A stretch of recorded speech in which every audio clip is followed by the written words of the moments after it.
গণেশ চতুর্থীর পূর্ণ লগ্নে আসুন আমরা জেনে নিই ভগবান গণেশের একটি পৌরাণিক কাহিনী। গণেশের জন্মের কাহিনী অনেক রহস্যময় এবং সুন্দরভাবে পৌরাণিক গ্রন্থগুলিতে বর্ণিত রয়েছে।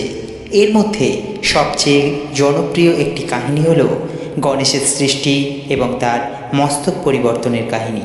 একবার দেবী পার্বতী মন্দাকিনী নদীতে স্নান করতে যাচ্ছিলেন।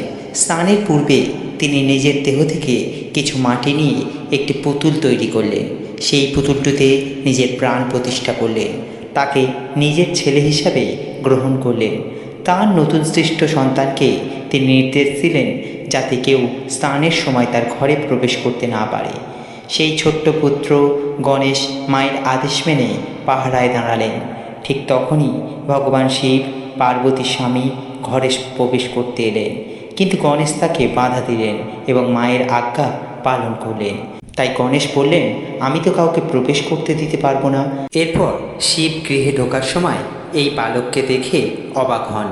জিজ্ঞাসা করতেই বালক জবাব দেয়, তার মা পার্বতীর আদেশ ছাড়া এই বাড়িতে কেউ প্রবেশ করতে পারবে না, এমন আদেশ রয়েছে পার্বতী। শুনে শিব প্রবল রেগে যান।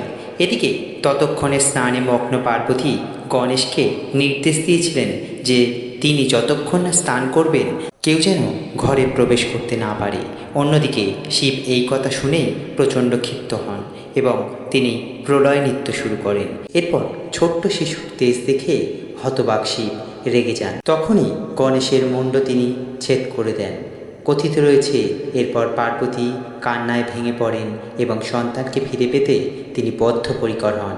পার্বতীর এই রূপ দেখে হতবাক শিব তখনই ছুটে যান জঙ্গলে। শোনা যায় সেই সময় জঙ্গলে যে জন্তুকে প্রথম দেখা যাবে সেই জন্তুর মুণ্ডচ্ছেদ করে তার মাথা গণেশের মাথায় বসানো হবে বলে স্থির করা হয়। আর সেই মতো জঙ্গলে প্রথমে হাতিকে দেখতে পেয়ে শিব তারই মাথা বসিয়ে দেন গণেশের মাথায়। তারপর থেকেই হাতির মাথা পান গণেশ।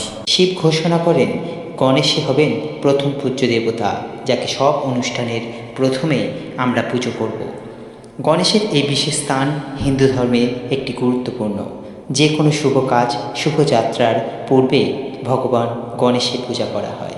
সকল বাধা দূর করা হয় গণেশের দ্বারাই। গণেশ বুদ্ধির দেবতা হিসাবে পরিচিত।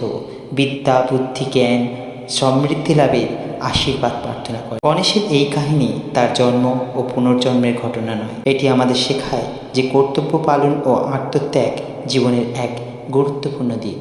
ভিডিওটি ভালো লাগলে অবশ্যই একটি লাইক করুন, শেয়ার করুন এবং চ্যানেলে যারা নতুন আছেন অবশ্যই চ্যানেলটিকে সাবস্ক্রাইব করুন।